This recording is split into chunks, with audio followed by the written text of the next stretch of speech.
आज आपण ठेल्यावर मिळतात तसे गरमागरम मऊ लुसलुसीत मोमोज बनवणार आहोत। रोज नाही पण कधीतरी बाहेर गेल्यावर मोमोज दिसले की मोमोज आणि चटणी खावेसे वाटते। मग जरा सुद्धा चिवट वातड न होणारे अगदी मऊ लुसलुसीत मोमोज कसे बनवायचे ते पाहूया। नमस्कार मंडळी, मी रश्मी किचन मध्ये तुमचं खूप खूप स्वागत आहे।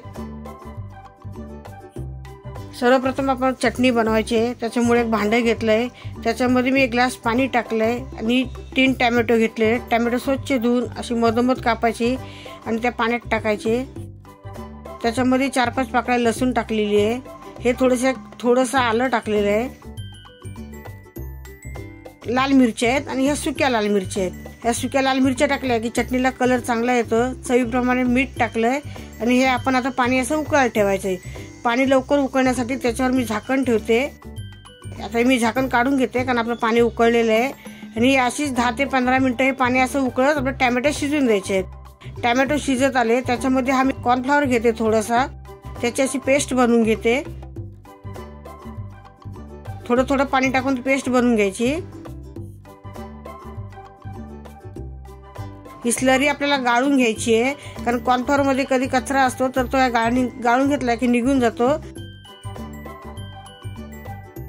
आणि ही स्लरी आता आपली चटणी आहे त्याच्यामध्ये टाकून द्यायचे।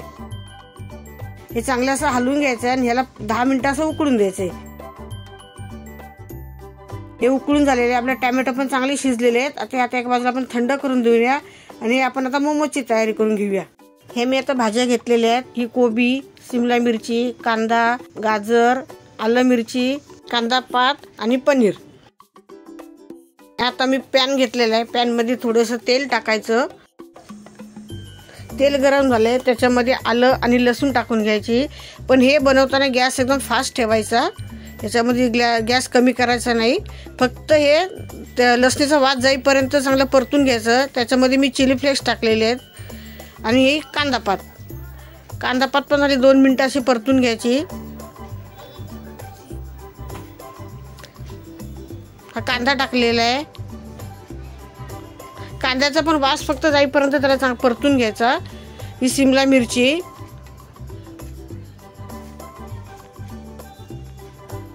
एक गाजर टाकलेलं आहे। हे जर मंद गॅसवर असं परतत बसलं तर ह्याला पाणी सुटतं आणि आपले मोमोज एकदम असे मऊ पडतील। आता हे मी पनीर टाकलेलं आहे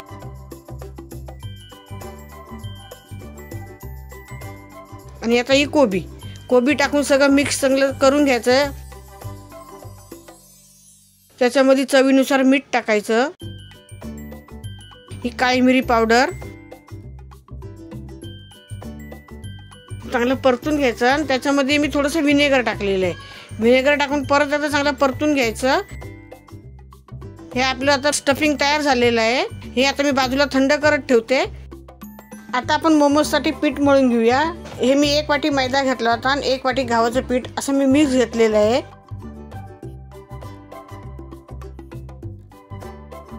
हे मिक्स करून घेते। त्याच्यामध्ये मीठ टाकायचं चवीनुसार आणि थोडं पाणी टाकून पीठ मळून घ्यायचं। हे पीठ असं एकदम घट्ट भिजवायचं, पातळ भिजवायचं नाही म्हणजे मोमोजचा आकार चांगला येतो पीठ घट्ट असेल तर।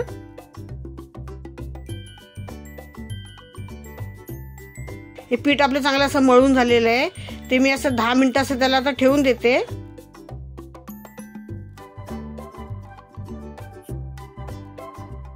10 मिनिटं झालेली आहेत।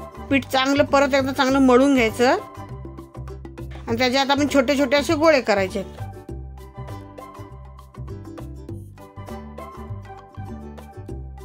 जेवढे लागतील तेवढे गोळे एक गोळा घ्यायचा, बाकीचे झाकून ठेवायचे म्हणजे सुकत नाही पीठ आपलं। त्याच्यामध्ये थोडंसं असं मैदा टाकायचा आणि पुरी लाटून घ्यायची। हे लाटताना पुऱ्या जरा पातळ लाटायच्या।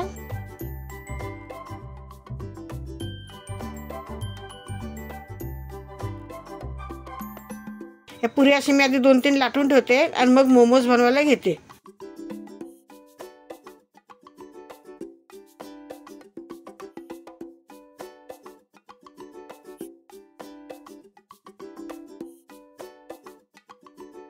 तर ह्याच्यामध्ये मी स्टफिंग भरून घेते।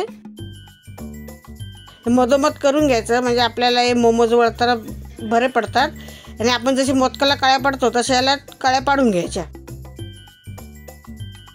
हे आपण या पुरीच्या अर्ध्या भागाला अशा कळ्या पाडून घेणार आहोत। एकाला एक असं चिटकवत जायचं आणि आपण अर्धा भाग असा त्याला चिटकून द्यायचा, म्हणजे त्याचा आकार असा व्यवस्थित होतो।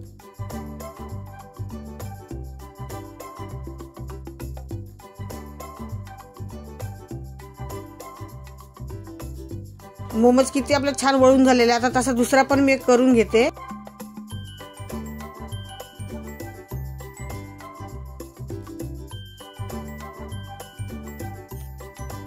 एक कळ्या पडताना अगदी सावकाश पाडून घ्यायच्या, आता आपली पुरी फाटायची शक्यता असते, तर बस हलक्या हाताने कळ्या पाडून घ्यायच्या। ह्या अर्धवट आपल्या तयार झालेले आहेत मोदकासारख्या। आता त्याला अर्धा भाग असतो पुरीचा, तो असं चिटकून द्यायचा। हे अशा प्रकारे आता मोमोज सर्व मी वळून घेते।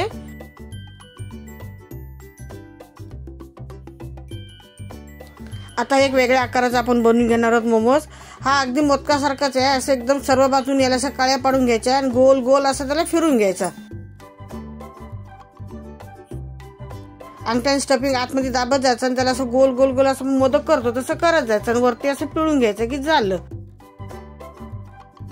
तुम्हाला जी पद्धत सोपी पडेल त्या पद्धतीने मोमोज वळले तरी चालतील। हे मी आता चाळणी घातले, त्याला थोडंसं असं तेल लावलेलं आहे आणि आपण त्याच्यामध्ये आता हे मोमोज ठेवणार आहोत उकडायला।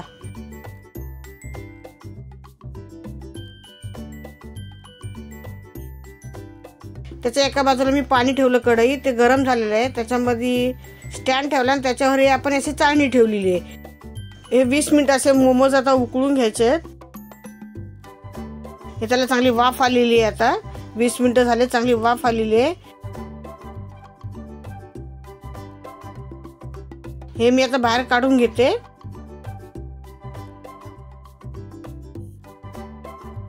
हे आपले मोमोज बघा किती असे त्याला चमक आलेली आहे, किती छान असे झालेले आहेत। हे आता मी चिमट्याच्या साहाय्याने काढून घेते।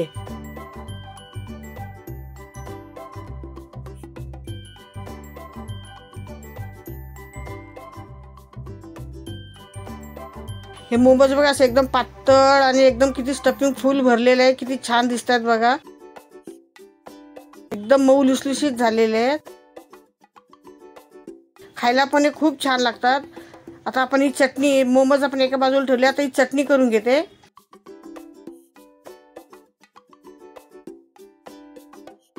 ही चटणी आता मिक्सरच्या भांड्यामध्ये काढून घेतली, ती आता बारीक करून घ्यायची आणि थोडी गाळणीने गाळून घ्यायची, म्हणजे टॅमॅटोचे बिया वगैरे असतात ते सगळं निघून जातं।